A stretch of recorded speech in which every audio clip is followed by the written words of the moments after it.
For Creamer Media's Polity, I am Shannon de Rehove. Former South African politician Aziz Pahad joins me to discuss his memoir, Insurgent Diplomat, Civil Talks or Civil War. In your book, Insurgent Diplomat, you recount your early years in South Africa, which informed your political ideology, as well as your time in exile in London. Please briefly tell us about this time. Well, there's a strong debate that's going on since '94 about the born frees and the lost generation. And I hope I can explain that none of us were born activists. We grew up in an environment, we were fortunate enough, whether we wanted to get into politics, we were in that environment, and therefore you had to get involved. And so it was the environment and the presence of the then Transvaal Indian Congress, Transvaal Indian Youth Congress, where my parents were involved with, which brought me into the political spectrum. And fortunately, the ANC offices were in the same block. The Tambo Mandela legal offices were in the same street I grew up in. And the Indian Congress offices were there. And then when the Congress of Democrats were formed, they had their offices. So it was an environment that you were constantly brought into interaction with the leadership, with activists, and therefore you became sort of a political activist through that, and the presence of the leadership in an environment that was so oppressive. We had the largest pass of station there. We had the Foster Square police station was built. The magistrates court was in the same street. So there were so many political trials then, and out through the trials, the Congress leaders and the accused and the supporters gathered on our little spot where we played when we came out of playtime at primary school. And so we joined in on all of that. So that was all what developed us. Now we can't expect post '94 the younger generation suddenly becoming activists. There must be some issues that moves them, inspires them. And they have to have the political organizations, not only the ANC, all other organizations, that must give the younger people a vision of some future that they must aspire to. That's how you become an activist. It's not an inherent characteristic. And I think I'm an example of thousands of people who joined the Congress Alliance, who all joined not for personal gain, but they joined because they knew that they have to fight the apartheid system. There's no apartheid system now to fight.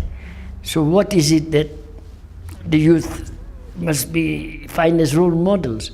And I'm hoping explaining how we all became activists and later rose to the highest levels of the NEC, of the ANC, the Central Committee of the Communist Party. It wasn't because we had inherent characteristics. It was because of how we grew up in situations that taught us this, and a leadership that was always able to advise us about developments. And then, of course, our area, still where we grew up, had the famous police stations. Then we had all the Anglo-American buildings, and we were taught about the connection between business and apartheid. I don't think at my very young years I understood it. But we were taught all that, and it stays somewhere. So as you grow up, you begin to understand what they were trying to tell us.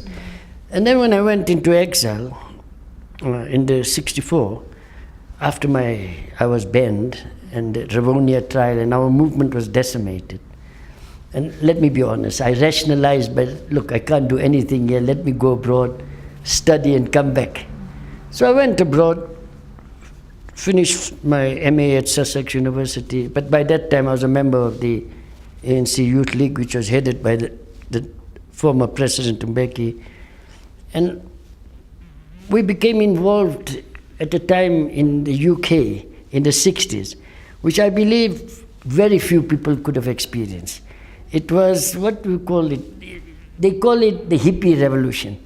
But it was more than a hippie revolution. It was a period when there was mass demonstrations against American aggression in Vietnam, the regime changes in Iran, Chile and Argentina. And of course, we had to get involved in developing the anti-apartheid movement. It was already there, it was already relatively strong.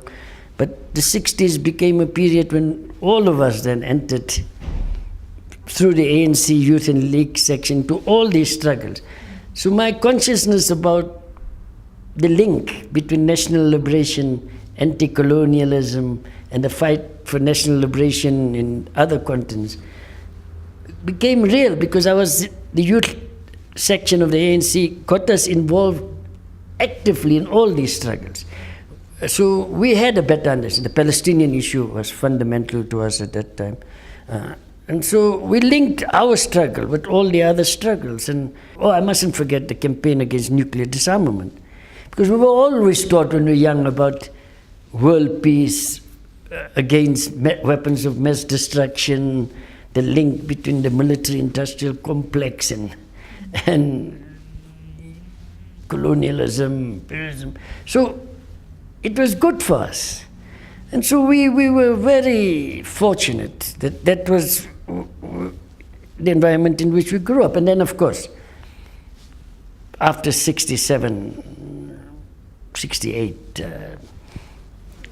I was asked to join what was then called the Revolutionary Council, the London section of it, which is the task was to develop what we probably call the internal struggle. So then my work moved from doing more solidarity work to working on the internal movement. So I explained what that meant to me and the training I had in the former German Democratic Republic, the former Soviet Union, in what we call military combat work. It wasn't that much military in my case. It was more dealing with building underground structures, surveillance, counter-surveillance, creating false documentation. So I explained all that.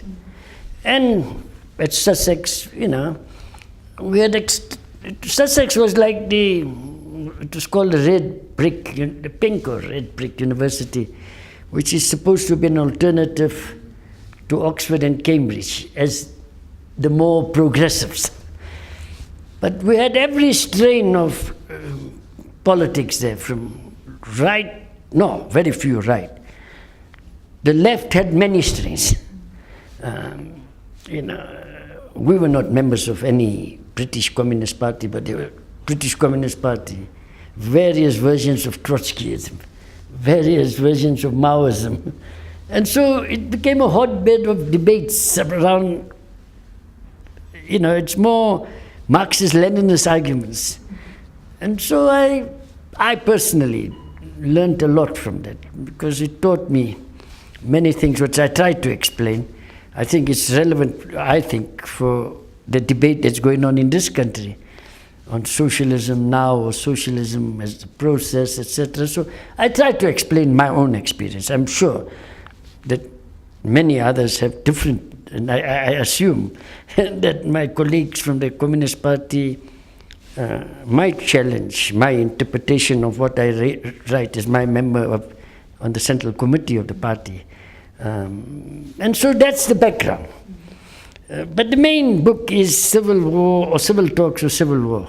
Based on that, I tried to explain how we as South Africans, mainly from the two protagonists, the ANC and the National Party, really understood that there is no way we're going to defeat each other militarily.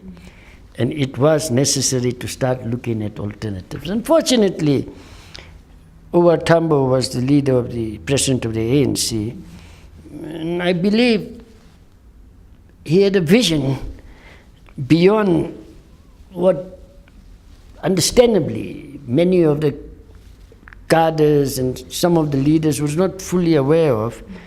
And he formed, or the National Executive mandated O.R. to form the President's Committee, which had to deal with anything to do about talks. And that, I think, gave us the umbrella around which those who, I think I was fortunate to be part of that process, who was involved in, there were 200 meetings, by the way, between South Africans of all sections and the ANC alliance in Africa and in Europe. Many public, but many secret. And I think that laid the foundations for the ANC and the alliance's party breaking what I call is a curtain of disinformation about the ANC. Because we were banned in the 60s, nothing we said could be produced, nothing we wrote could be legally read. So it was an attempt by us to deal with the demonization. And I think through the open meetings we succeeded, where many of the intellectuals, many of the private sector people who had links to the Broederbond, to the establishment, actually, I'm sure, reported back.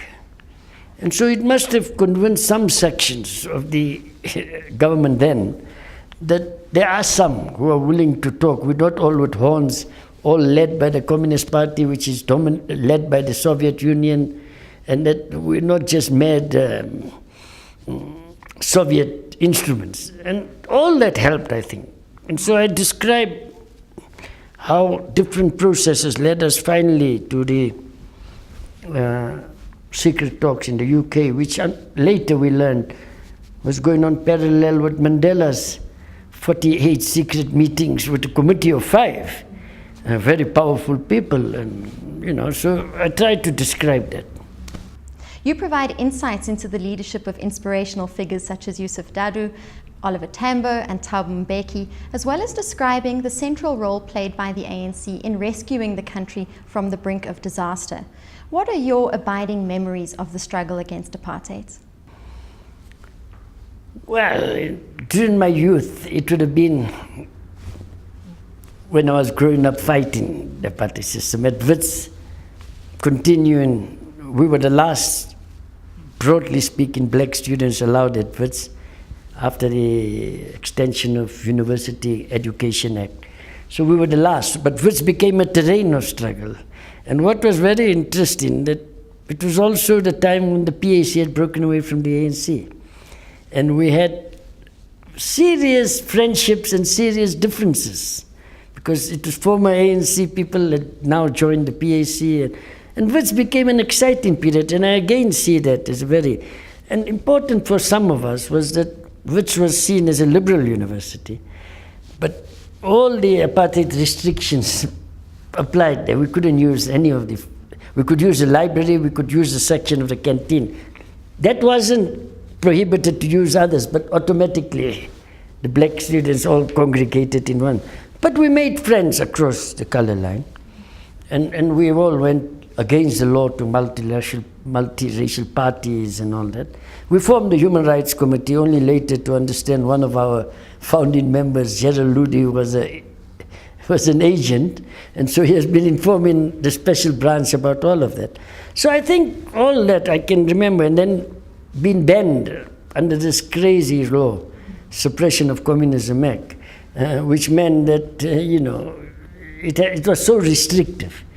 You couldn't be in company of more than 2, you couldn't enter any educational institution, any workplace, you couldn't, anything you said couldn't be quoted, you couldn't belong to any political or religious structure. And so those were the forming years, and it's what then inspired me to go abroad. And abroad, I think, what I can remember is how we helped build the anti-apartheid movement into the force that it was. And as I related earlier, how I was pulled into the structures dealing with the internal reconstruction. So within the framework of need to know rule, I was very aware of the strengths, weaknesses inside the country, of the development of the unions, the 1976 student uprising, the black consciousness movement, how the trade union struggle had given impetus, and then the formation of UDF, COSATU, and how all that really constituted one of the most impressive mass movements in opposition, non-violent mass movements. At the same time, I think our armed propaganda activities had grown in sophistication and was increasing. So there was a merger which I think very few other liberation movements or even anti-colonialist movements have experienced. And that, I think, was unique, I think. A political party, ANC, was born 1912. The SACP was born 1921. The trade union movement had grown long before, in between. So, you know, that's what I remember of the uniqueness of our struggle. And I don't think any other country had experienced anything like the United Democratic Movement or COSATU. And how that all became part of the single resistance movement, the ANC in exile, the underground structures, however weak they were, and that. And then, of course, the arrest of the Ravonia trial and the total decimation of our structures and our going into exile. And literally, we were in serious problems in exile because South Africa's destabilization program made it very difficult for the neighboring countries to give us bases or training. And, you know, it was all those sort of things that's always vivid in our minds, because I think if it wasn't for our leadership, we would have disintegrated in the years in exile. But again, Owa Tambo, Moses Mabida, Dr. Dado, Joe Slovo, I mean, they kept us at the worst of times together. And important about our anti-apartheid struggle was that the ANC from our youth taught us, we're not fighting any group, we fight in the system apartheid. And our vision is of a non-racial, democratic, non-sexist South Africa. Now that we learned when we were very young. That was so, everything we did after that had that as a framework on all our activities, actually. And that's what people have not understood, because if you remember the 1946 anti-Indian riots in Durban, and when the Congress, the Indian Congress and the ANC went together, dealt with the root causes, and we've never had such a inter-ethnic clash in South Africa again. That's, I believe very strongly. It's because of the Alliance's consistent view that we are fighting a system, not an ethnic group. And that's the non-racialism that we still have to consolidate and take it further in this country now.